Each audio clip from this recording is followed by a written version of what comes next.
Hi everybody, welcome to the training. This is how to curb late night snacking. So we do free wellness workshops every single week in the private Facebook group, Wellness and Workouts. If you are not a part of it yet, what are you waiting for? You get free workshops, free workouts every single week, and lots of other fun stuff. So you can head to Wellness and Workouts and just put in your application to join our private group if you want more lessons just like this one. So this is going to be a great fit for you if you can't stop reaching for sweet and salty and crunchy snacks at night. If you find yourself constantly going into the kitchen night after night looking for snacks, this is going to be a great training for you because I'm going to give you not one, not two, not three, not even four, not even five. I'm going to give you 6 solutions. I'm going to give you 6 possible reasonings plus solutions as to why this is happening to you and what you can do about it. Okay, so I am excited for you guys to start implementing these actionables so that you can solve this problem once and for all, okay? So if you are a late night snacker, what is one thing that you can start doing to fix this? So number 1 is about satisfaction. Okay, if your dinner or your meals throughout the day leave something to be desired, then it is no wonder you reach for snacks at night because mentally and physically you feel like you're missing something, right?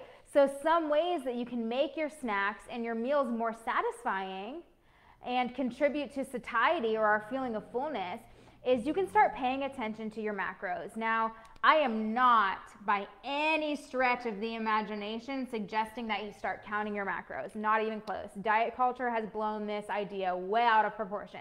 All you really need to understand about macronutrients is that your body needs all 3. What are all 3? Carbs, fats, and proteins. Okay, so do not restrict any one of these. Your body needs all 3, you see? So if you are getting all 3, what's going to happen is your blood sugar is going to be balanced out and it's going to help you with cravings. And if you get a little bit of each when you eat a snack or a meal, you are able to better balance out your body, okay? And then the other thing I want to recommend is getting enough fiber. So in addition to your macros, let's think about fiber and how that contributes to satiety. Are you eating enough fiber-rich foods? So think about beans, whole grains, fruits, vegetables, because when you're fiber deficient, you might find yourself getting hungry shortly after eating a snack or even a meal, okay? And then the last thing is remember to drink enough water throughout the day, H2O. Drink enough water throughout the day so that at the end of the day, you're not dehydrated and then you're getting snacky, okay? So with a vague understanding, you guys, of basic nutrition, like that just took me like 3 minutes, not even, to describe to you, right? And like you already have everything you need to competently make food choices. So don't let diets confuse you or overwhelm you or allow you to obsess, all right? Let's move on to number 2, hunger. Do you make a habit of eating when you're hungry? So your late night snack attacks could be a perfectly reasonable and natural biological response to hunger. If you try to fake out your body's hunger signals and delay eating, your body is going to compensate on its own terms. So for you, this might be showing up as late night snack attacks, okay? Because your body was not paid attention to during the day, so it's throwing a tantrum. And it's not saying, give me veggies. No, it wants sweet and salty and crunchy and everything in between, right? You guys want popcorn and Oreos and, shoot, Doritos. I don't know what you're into, but probably not fruits and vegetables at that time of night. Let's be honest. So your body then, your body will do what it needs to do to get your attention.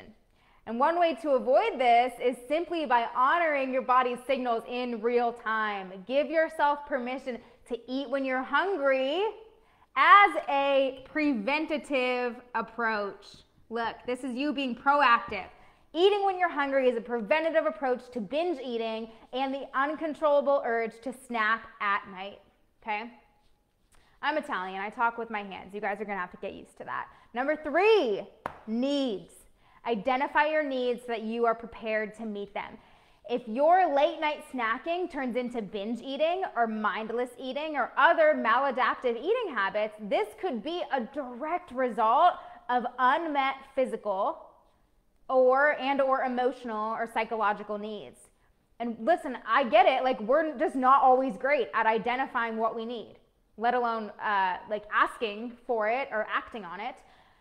But before you binge eat next time, start to get really curious about what it is that you are feeling and what you need as a result. Okay, so what is the underlying emotion, and then what do you need as a result? And a lot of times it's not even food. So the better you become at identifying your needs, the more masterful you'll become at proactively meeting them, right? Why do I love proactivity so much? Because it puts you in control. It puts you in the driver's seat because you're prepared, and it empowers you to make meaningful choices. And listen, like, when it comes to meeting your needs, how can you properly meet your needs or get your needs met if you don't even know what they are? So step 1 is identifying what our needs are and what is the emotion underneath that need. And sometimes you might just need to give yourself permission to end the day and go to sleep. Sometimes that's your best solution to this late night snacking. Okay, we like to delay bedtime for some weird reason, which is weird because sleep is incredible. I've always been a huge proponent, big fan. Number 4, mind-body, strengthening your mind-body connection. How will this help us with late night snacking? When we binge or we snack excessively or mindlessly, we are out of alignment with our body's cues. Our mind and our body have stopped working together, right? We are zoned out, and we're neglectful of the clear and helpful signals that we might be able to receive if we were tuned in, right? If we were actually present in our body. So there are many ways you can strengthen your mind-body connection. For some of you, the idea of meditation is like off the table because you're like, I can't sit still. Well, here's a solution. Try a moving meditation. Try yoga. Through yoga, personally, I have learned how to understand the signals my body is giving me and show myself grace and understanding and compassion, right? So I've built up this practice over time. I did not like yoga at first, but my yoga practice now, it has kept me physically fit, and it has taught me how to challenge myself in a safe and sustainable way, okay? So with a stronger mind-body connection then, what you can do is trust your intuition and make empowered choices as you rely on your internal cues to lead you down the right path, all right? Now, number 5 out of 6 is planning. It's about having a plan. What if instead of giving into your urge to snack, you made a conscious decision to participate in nighttime snacking? What if you planned to do it ahead of time? When you make the future decision to snack, again, we regain control. Your nighttime snacking habit no longer has power over you. So instead of being reactive and giving into your cravings, you are being proactive. You are not being a victim, okay? Again, this positions you to make more intentional choices. So when you approach it this way, you might find that you don't even enjoy nighttime snacking. You might find that you're not hungry and snacks stop appealing to you. But you'll never be able to find that out if you keep just reactively falling into this habit, right? And so instead of operating on autopilot, you're giving yourself the opportunity then with this strategy, with making that plan, you're giving yourself the opportunity to decide what it is you genuinely want and need at night. Okay? I mean, you might find that what you really want and need is just like get in bed, read a book, do some journaling, take a bath, right? But you'll never find that out if you don't pull yourself out of this autopilot. You feel me? So listen, number 6 out of 6. How to stop eating when you feel like you just can't stop eating. A mantra. Number 6 is developing a mantra that allows you to tune back in when you are zoning out while snacking. Something like, I don't need to eat all this right now because I can have more of this tomorrow. In fact, I can eat this food anytime I want.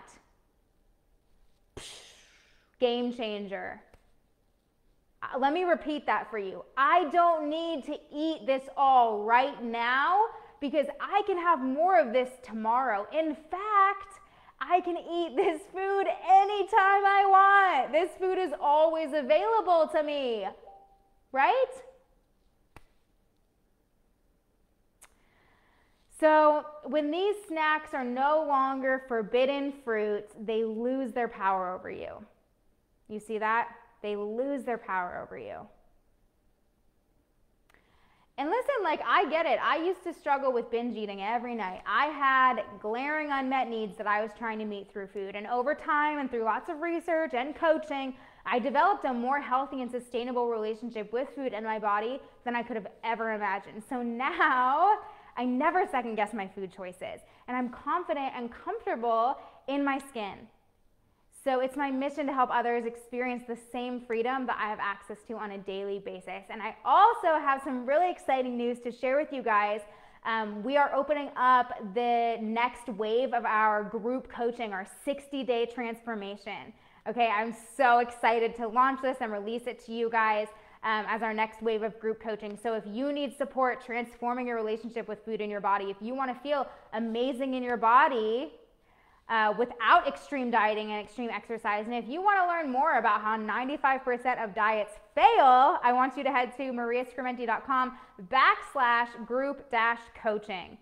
And you guys are definitely going to want to check that out if any of this resonated with you today, all right? As always, I'm here for you. Feel free to email me at maria@mariascrementi.com, and I will talk to you guys soon. Love you. Bye.